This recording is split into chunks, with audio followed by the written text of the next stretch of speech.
চলুন ঘুরে আসি এবার চিলাপাতার জঙ্গল থেকে।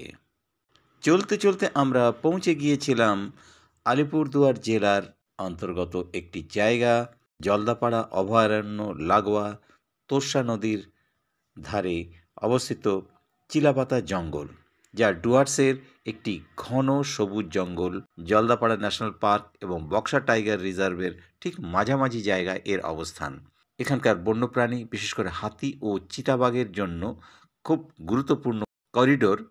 সেই সঙ্গে তোর্ষা নদীর লাগোয়া যে জায়গা রয়েছে, সেখানে রয়েছে প্রচুর পরিমাণে সাভানা ঘাস, যা গন্ডারের প্রিয় খাদ্যরূপে জানা যায়।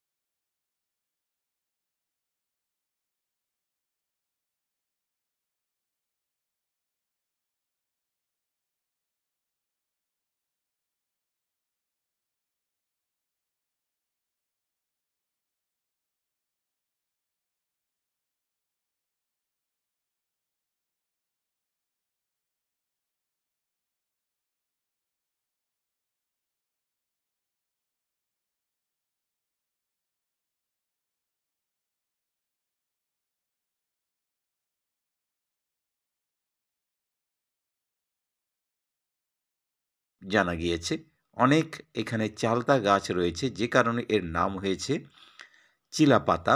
আর এখানকার যে সৌন্দর্য, গাছগাছালির যা সৌন্দর্য, যেটা একটা আলাদা মাত্রা বহন করে পর্যটকদের কাছে, প্রকৃতি প্রেমিকদের কাছে। এখানকার ঘন সবুজ প্রকৃতি, এক রহস্যময় পরিবেশ, বিভিন্ন ধরনের গাছপালা ও বন্যপ্রাণী দেখতে পাওয়া যায়। হাতি, চিতাবাঘ, গন্ডারের মতো প্রাণীদের জন্য এটা একেবারে গুরুত্বপূর্ণ করিডোর হিসাবে কাজ করে আসছে সুদূর অতীত থেকে। এই চিলাপাতা জঙ্গলের মধ্যেই রয়েছে নল রাজার গড়। এই গড়ের আলাদা ঐতিহাসিক গুরুত্ব রয়েছে। এই জঙ্গলটি উপজাতীয় বিভিন্ন সংস্কৃতির অবস্থান। এখানে রাভা, মেচ, রাজবংশী এসহ আরও বিভিন্ন উপজাতীয় মানুষরা এখানে অবস্থান করে থাকেন, এবং তাদের সংস্কৃতি, তাদের বেশভূষা, তাদের সাংস্কৃতিক বৈশিষ্ট্য সত্যিই খুব বলতে গেলে আকর্ষণীয় এবং গুরুত্বপূর্ণ। জঙ্গলের অভিজ্ঞতা পেতে হলে এখানে আসা খুব জরুরি। চিলাপাতা জঙ্গলের প্রাকৃতিক বৈচিত্র্য, বৈশিষ্ট্য, এখানকার সবুজ গাছগাছালির পাশাপাশি বন্যপ্রাণ, হাতি, গন্ডার, ময়ূর, হরিণ, সাম্বার, নদীর প্রাকৃতিক সৌন্দর্য, সেই সঙ্গে আরও অনেক অনেক কিছু এখানে দেখার মতো রয়েছে।